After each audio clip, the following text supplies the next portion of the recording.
जय माता दी दोस्तों, कैसे हैं आप सभी। आशा करता हूं दोस्तों आप सभी अच्छे होंगे, स्वस्थ होंगे।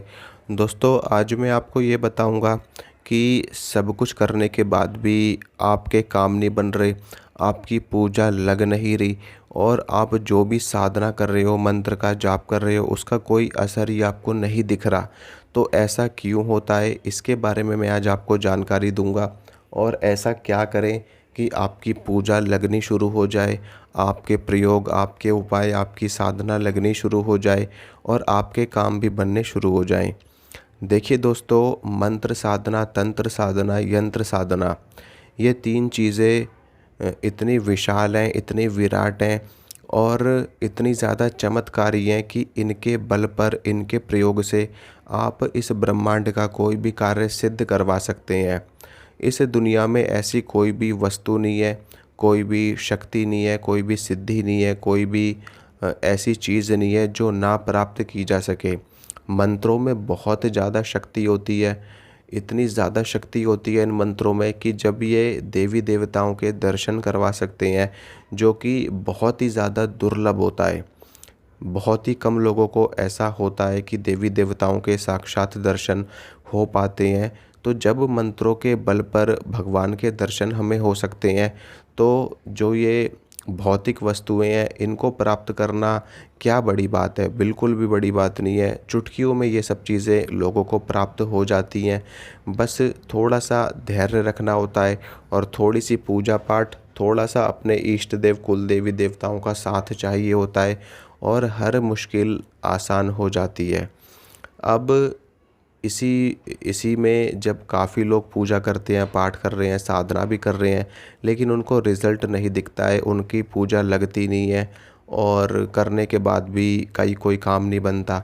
तो इसके पीछे कुछ वजह होती हैं, वो मैं आपको एक्सप्लेन करता हूँ। एक एक करके आप सुनना और वीडियो को लास्ट तक देखना ताकि आपको सही जानकारी प्राप्त हो सके। अगर अगर आपके साथ में भी ऐसा हो रहा है तो इसके पीछे की जो पहली वजह है वो मैं आपको बताता हूँ। देखिए दोस्तों, जो पहली वजह है वो ये है कि अगर किसी व्यक्ति ने आपके ऊपर तंत्र छोड़ रखा है, चौकी छोड़ रखी है, आपके घर की शक्तियों का बंधन कर रखा है और चौकी डाल रखी है, तो आपकी पूजा नहीं लगेगी, आपके द्वारा की गई साधना नहीं लगेगी। क्योंकि होता क्या है कि जब कोई व्यक्ति आपके ऊपर तंत्र डालता है, चौकी डालता है, तो वो निम्न कोटि की शक्तियों का सहारा लेता है। और तो दोस्तों, ये जो निम्न कोटि की शक्तियाँ होती हैं, नीच कोटि की जो शक्तियाँ होती हैं, गंदी शक्तियाँ जो होती हैं, तो इनके ज़रिए जो तांत्रिक होते हैं, ओझा होते हैं, भगत होते हैं, वो हमारे घर के देवी देवताओं का बंधन लगाते हैं। क्योंकि ये इतनी गंदी शक्तियाँ होती हैं, इनको सूअर की बलि दी जाती है और मुर्गे की बलि दी जाती है और कलेजी दी जाती है और खून के छींटे दिए जाते हैं।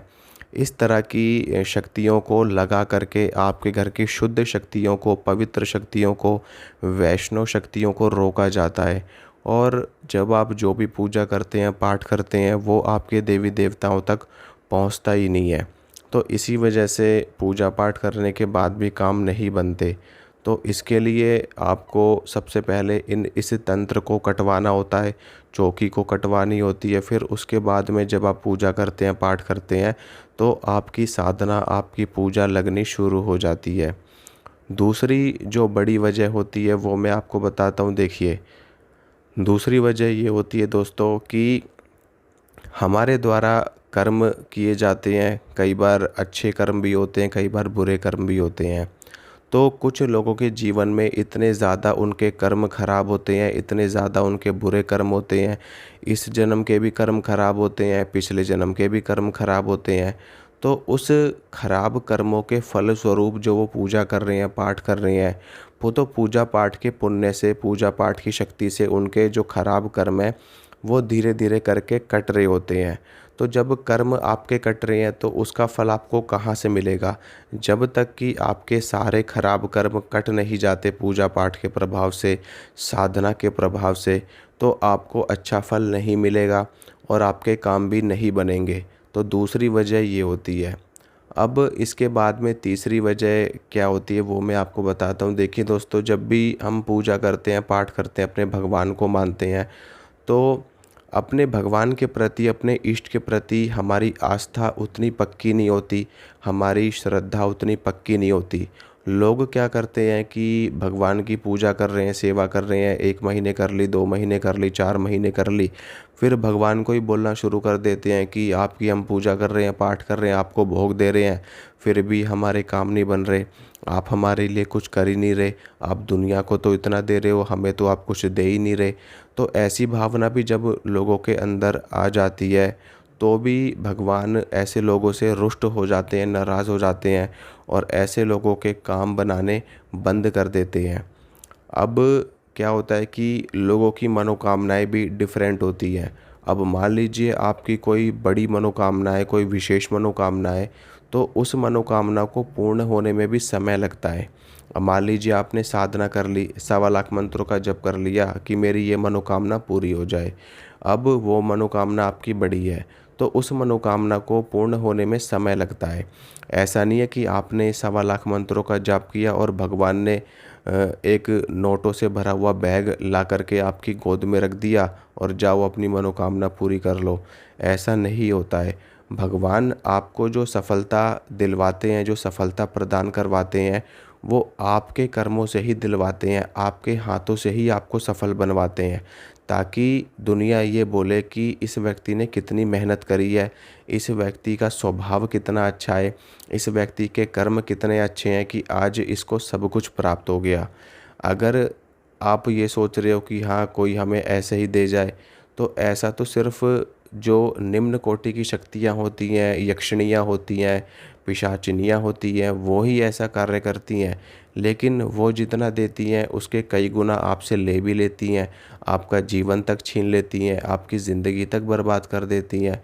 तो ऐसी चीज़ों को करना बेकार है कि जिससे बाद में आपको समस्या आए। देवी देवताओं की पूजा करने से समय ज़रूर लगता है हमको सफल होने में, लेकिन जब एक बार सफलता मिलनी शुरू हो जाती है ना, तो ऐसी सफलता मिलती है कि दुनिया देखती है। तो ये चीज़ है, अगर आपके अंदर भी ये कमी है कहीं ना कहीं, आपकी मनोकामना बड़ी है और आप पूजा कर रहे हो, पाठ कर रहे हो, आपको लग रहा है कि यार मेरी मनोकामना हो जानी चाहिए, तो उसमें आपको समय देना पड़ेगा, थोड़ा-सा आपको धैर्य रखना पड़ेगा। अब लोग धैर्य नहीं रखते हैं, पहले ही सोचने लगते हैं यार इतना टाइम तो हो गया, अभी तक हमारी इच्छा पूरी नहीं हुई, ऐसा क्यों हो रहा है? हमने कहीं कोई गलती तो नहीं करी, कोई भूल-चूक तो हमसे नहीं हुई? तो ये इन चीज़ों से आपको बचना है अपने आप को, इन सब चीज़ों से आपको निकलना है बाहर। देखिए, कई बार क्या होता है कि कुछ चीज़ों के लिए एक निश्चित समय भगवान ने, ईश्वर ने तय किया होता है। उस निश्चित समय पर वो कार्य खुद ब खुद बन जाता है। अगर आप कितना भी प्रयास करोगे, कितना भी आप पापड़ बेलोगे, पर वो काम आपका नहीं होगा। वो काम तभी होना होगा जब उसका योग आपके भाग्य में लिखा है, आपकी कुंडली में लिखा है। आप प्रयास करिए, आप अनुष्ठान करिए, आप माला जप करिए, आप यज्ञ करिए, हवन करिए, आप तंत्र करिए, आप उपाय करिए, आप यंत्र साधना करिए, देवी देवताओं को पूजिए, भजन करिए, आपका कार्य अवश्य सिद्ध होगा। थोड़ा समय लग सकता है, पर ऐसा नहीं है कि हो ही ना, होगा ज़रूर, ये मेरी गारंटी है। आज नहीं तो कल आपको सफलता ज़रूर मिलेगी, बस आपको प्रयास करते रहना है, भगवान से अरदास लगाते रहनी है, उनसे बातचीत करते रहनी है और अपने मन की बात उनसे आपको कहनी है। वो निश्चित रूप से देख रहे हैं और उचित समय आने पर वो आपके कार्यों को सिद्ध भी करेंगे। ठीक है दोस्तों, तो ये कुछ रीज़न थे जो मैंने आपको बताए। अगर आप इन पे गौर करेंगे, इनको समझेंगे, तो आपके काम बन जाएंगे और फिर आपके मन में ऐसा प्रश्न भी दोबारा नहीं आएगा। तो अगर आपको वीडियो अच्छा लगा है तो वीडियो को लाइक कर देना, चैनल को सब्सक्राइब कर देना और साथ में जो बेल आइकन है उसको भी ज़रूर दबाना। मिलूँगा मैं आप सभी से अगली वीडियो में। जय माता रानी की।